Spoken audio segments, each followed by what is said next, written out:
이어서 최현주 전문가와 함께하는 체크포인트입니다. 전문가님 안녕하세요. 안녕하십니까. 네, 오늘의 첫 번째 체크포인트 보겠습니다. 어제 장 마치고 나서 나왔습니다. 앞서서 윤석열 대통령을 비롯해서 정부 당국자들이 유럽을 방문을 했었죠. 그때 폴란드를 비롯한 유럽 각국의 이 방산 외교가 한창 펼쳐지고 또 이 부분이 거의 막바지에 다다랐다라는 내용이 나왔습니다. 그리고 나서 한 달 정도 흘렀나요? 속속 뭔가 좀 성과가 드러나기 시작했는데 우리나라의 국산 전차, 장갑차 등을 비롯해서 방산 제품 19조가량 폴란드에 수출 계약 임박했다라는 보도입니다. 이 부분도 단독 보도여가지고 조금 더 확산되는 건 봐야 될 것 같은데 전문가님, 방산주 이제 좀 다시 봐야 할 타이밍인가요? 방산주는 애초에 올해서부터 상당히 전망치는 좋았죠. 지금 러시아하고 우크라 사태로 인해서 신냉전 시대가 이제 어떻게 보면 오면서 무기 수출이 늘어날 것이라는 전망은 계속 있는데 이제 좀 결실을 보고 있는 것으로 보고 있습니다. 일단 한국항공우주, 현대로템 등의 폴란드 방산 수출 계약이 27일에 폴란드에서 MOU를 지금 체결할 예정인데요. 이번 계약은 최소 이제 19조 원 규모가 이제 예상이 되는데요. 현대로템 같은 경우에는 K2 전차를 2030년까지 8조 원 규모의 물량을 수출할 전망인데 지금 폴란드의 적극적인 요청으로 정부에서는 지금 국산 전용 라인을 지금 폴란드 수출용으로 좀 전환하라고 지금 얘기를 하고 있고요. 지금 한국항공우주 같은 경우에는 경공격기 FA50 48대를 수출할 예정으로 금액은 약 3조 4천억 원 정도로 지금 알려지고 있습니다. 당초 2조 원대 규모를 예상을 했는데요. 원자재 가격 인상 등이 반영이 되면서 금액이 올라간 것으로 보고 있고요. 지금 그리고 하나 디펜스 같은 경우에는 국산 전차, 레드백 장갑차 같은 경우에도 지금 폴란드에 지금 구매 예정이므로 지금 이번 수출 규모는 한 4조에서 한 5조 정도에 이를 전망으로 보고 있습니다. 이번 이제 폴란드 수출뿐만이 아니라 앞으로도 이제 계속적인 수출이 계속 이어질 것으로 보고 있는데 그 이유는 한국 무기가 이제 가성비도 좋고 역시 아까도 얘기했듯이 신냉전 사태로 인해서 각국이 무기 구입을 더 늘리려는 움직임이 있어가지고 한국 무기 수출이 이번에는 좀 LIG 넥슨 이런 쪽에서 좀 빠졌지만 향후에 더 기대해 볼 만하다 이렇게 정리해 드리겠는데요. 지금 차트 한번 잠시 볼게요. 현대로템 같은 경우에는 요즘 계속적으로 상승이 나오고 있습니다. 어느 정도 일정 부분 좀 반영이 되고 있는 것으로 보고 있고요. 하지만 차트의 모습은 괜찮아 보입니다. 일단은 오늘 정도는 오늘 강세로 시작을 할 것이지만 향후에 계속적으로 무기 수출 어떻게 보면은 현대로템 같은 경우에는 또 우크라이나에 지금 전철 이쪽 철도 이쪽 얘기도 나오고 있는 만큼 향후에 좀 실적에 대한 기대감이 또 있고요. 그 다음에 한국항공우주 같은 경우에는 어제 상승했고 오늘 같은 경우도 어느 정도 강세로 출발할 것으로 보고 있는데요. 전반적인 추경 매수보다는 어느 정도 조금 눌림목 아니면은 주가 좀 조정 받으면은 좀 눈여겨 보셨다가 올해 전체적으로 업황이 괜찮으니만큼 연말까지는 지속적으로 한번 관심권에 둬보자 이렇게 정리해 드리겠습니다. 방산 괜찮다고 판단을 해주시네요. 게다가 대규모 수출 계약 소식까지 좀 전해지는 그런 기대감을 더하는 그런 보도가 나왔습니다. 따라서 오늘 장 강하게 오른다면 쫓아가기보다는 관심 종목에 넣어두셨다가 밀릴 때 좀 사셔서 연말까지 지켜보자. 이렇게 투자 전략 나왔네요. 다음은 두 번째 체크 포인트입니다.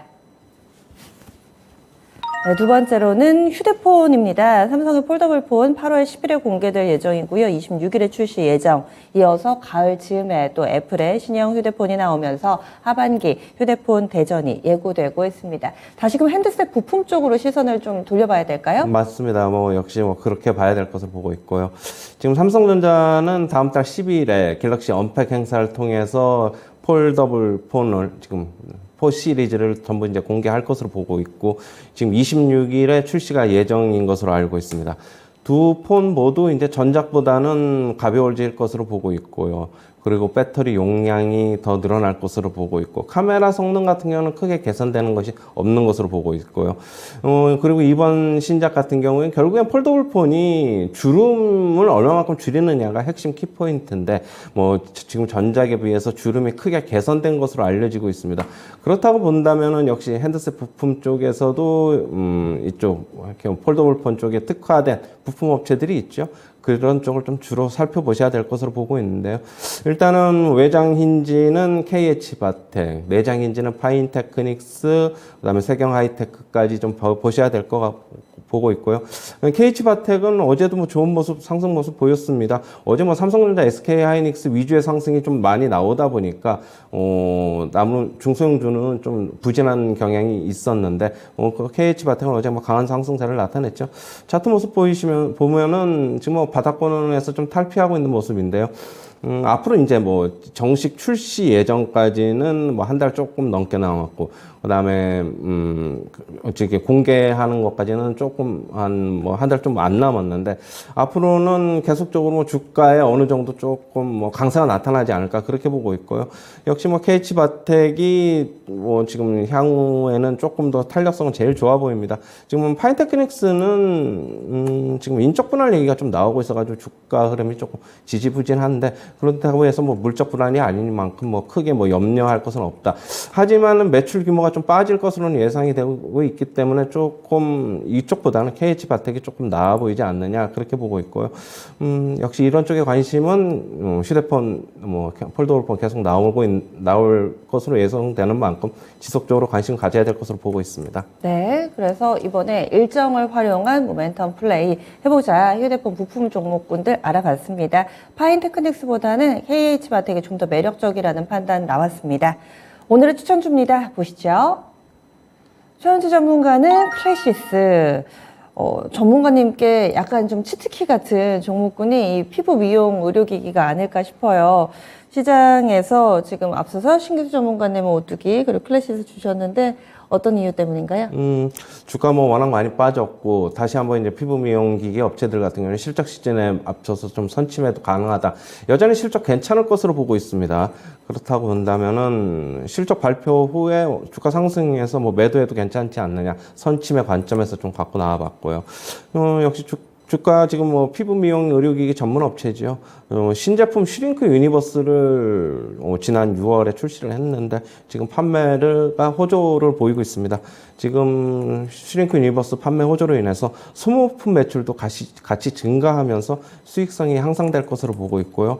지금 차트 한번 잠시 보시면은요.